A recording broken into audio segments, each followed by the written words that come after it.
বাড়ির চাপ আর নিজের ইচ্ছার মধ্যে ভারসাম্য কিভাবে রাখতে পারা যায়? তোমার কি কখনো এমন মনে হয়েছে যে আমি তো এটা করতে চাই, কিন্তু বাড়ির সবাই অন্য কিছু বলছে? অথবা আমার স্বপ্ন কিছু একটা, কিন্তু পরিবার বলছে ওইটা করে কি চাকরি পাবে? বন্ধুরা, এই সমস্যার মধ্যে প্রায় প্রতিটি তরুণ তরুণী চায়। বাড়ির চাওয়া আর নিজের স্বপ্ন, এই দুয়ের টানাপোড়েন অনেক সময় আমাদের বিভ্রান্ত করে দেয়। আজকের এই ভিডিওতে আমরা আলোচনা করব বাড়ির চাপ আর নিজের ইচ্ছের মধ্যে কিভাবে একটা সুন্দর ভারসাম্য রাখা যায়, যাতে তুমি তোমার জীবনকে গড়ে তুলতে পারো, আবার পরিবারের সঙ্গেও সম্পর্ক ঠিক থাকে।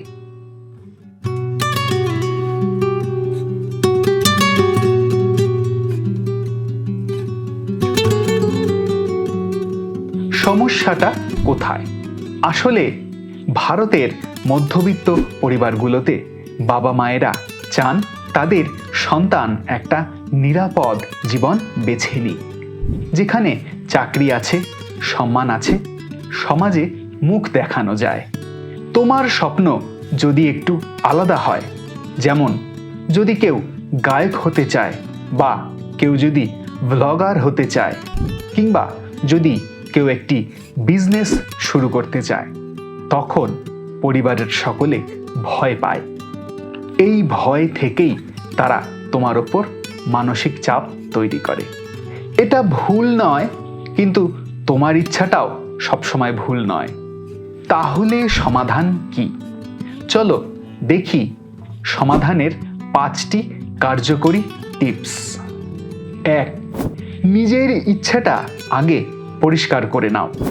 তোমার ভেতরের কণ্ঠস্বর বলছে তুমি কিছু একটা করতে চাও, কিন্তু সেটা কি? আমি আর্টিস্ট হতে চাই, বা আমি একজন ইউটিউবার হতে চাই, আমি একটা ব্যবসা শুরু করতে চাই।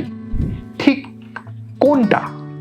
পরিবারকে বোঝাতে গেলে আগে নিজেকে বোঝো। ইচ্ছেটা আবেগ না, সেটা বাস্তবসম্মত কিনা সেটা আগে দেখে নাও। 2. পরিবারকে ভয় না পেয়ে ধৈর্যের সঙ্গে কথা বলো। সবচেয়ে বড় ভুল আমরা করি রেগে গিয়ে। তখন পরিবার বলে তুমি বেয়াদব হয়ে গেছো। তার বদলে একদিন শান্তভাবে বসো, বলো বাবা মা, আমি কিছু বলতে চাই। আমি জানি তোমরা আমার ভালো চাও, কিন্তু আমি যা করতে চাই সেটা আমি কেন চাই তা বুঝিয়ে বলি।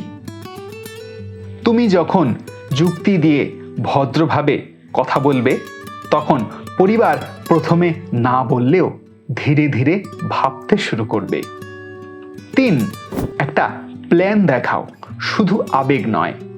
ধরো তুমি বলছো আমি লেখক হতে চাই, তাহলে তাদের দেখাও কিভাবে লেখক হওয়া যায়, কারা কারা সফল হয়েছেন এই পথে, তুমি কি কি শিখছো বা শিখতে চাইছো, কোন প্ল্যাটফর্মে তুমি লিখতে চাও অথবা লিখছো।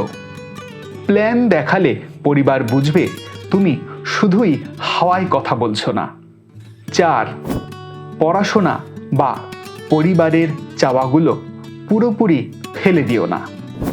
এই বয়সে ভারসাম্য মানে হলো একদিকে নিজের স্বপ্নের জন্য কাজ করা, আরেকদিকে পরিবারকে শান্ত রাখা। যদি তোমার পরিবার বলে গ্র্যাজুয়েশন শেষ করো, তাহলে আগে সেটা করে নাও। তার সঙ্গে সঙ্গে নিজের জন্য প্রতিদিন 2 ঘন্টা করে সময় দাও। এটা করলেই তোমার পরিবার তোমার সিরিয়াসনেসটা বুঝবে এবং ধীরে ধীরে তোমার উপর বিশ্বাস করতে শুরু করবে। 5. সাফল্য দিয়ে প্রমাণ দাও। সবচেয়ে ভালো যুক্তি হলো তোমার কাজের রেজাল্ট। তুমি যদি গিটার শিখে একটা স্টেজ পারফর্ম করতে পারো, যদি ইউটিউবে তোমার 1000 সাবস্ক্রাইবার পেয়ে যাও বা কোথাও লিখে যদি ফিচার্ড হও, তাহলে পরিবার কিন্তু নিজে থেকেই বলবে তুমি এটা চালিয়ে যাও, তুমি পারবে। তাই তাদের বোঝাতে কথা নয়, কাজের রেজাল্টই যথেষ্ট। বন্ধুরা, যদি এই ভিডিওটা তোমাদের ভালো লেগে থাকে তাহলে অবশ্যই ভিডিওটা লাইক করো। যদি ইউটিউবে দেখে থাকো তাহলে সাবস্ক্রাইব করো ইগনাইটেড মাইন্ড চ্যানেলটিকে এবং বেল আইকনটি চাপতে ভুলো না। যদি ফেসবুকে দেখে থাকো তাহলে আমাদের পেজটি লাইক এবং ফলো করে রাখো, যাতে পরবর্তী আপডেটগুলো তোমরা নিয়মিত পেয়ে যাও। বন্ধুর মতো কিছু কথা। পরিবার ভুল নয়, তারা ভয় পায় কারণ তারা তোমাকে ভালোবাসে। তুমি ভুল নও, তুমি নতুন কিছু করতে চাও, এটা সাহসের কাজ। তাই প্রয়োজন রাগ নয়, যোগাযোগ, যুদ্ধ নয়, লেখাপড়া। এই ভারসাম্যটা যে তৈরি করতে পারবে, ভবিষ্যৎ তারই। তোমার স্বপ্ন তোমাকেই পূরণ করতে হবে, কিন্তু পরিবারের সঙ্গে পথ চলা যদি হয় তবে সেই পথ কিন্তু অনেক মসৃণ হবে। আজকের ভিডিওটা তোমাদের কেমন লাগলো এবং এ থেকে তোমরা নতুন কি জানতে পারলে সেটা অবশ্যই কমেন্ট বক্সে কমেন্ট করে জানাও। তোমার জীবনের স্বপ্ন কি? তোমার পরিবার কি এ বিষয়ে তোমার পাশে রয়েছে? জানাও আমাদের কমেন্ট বক্সে কমেন্ট করে।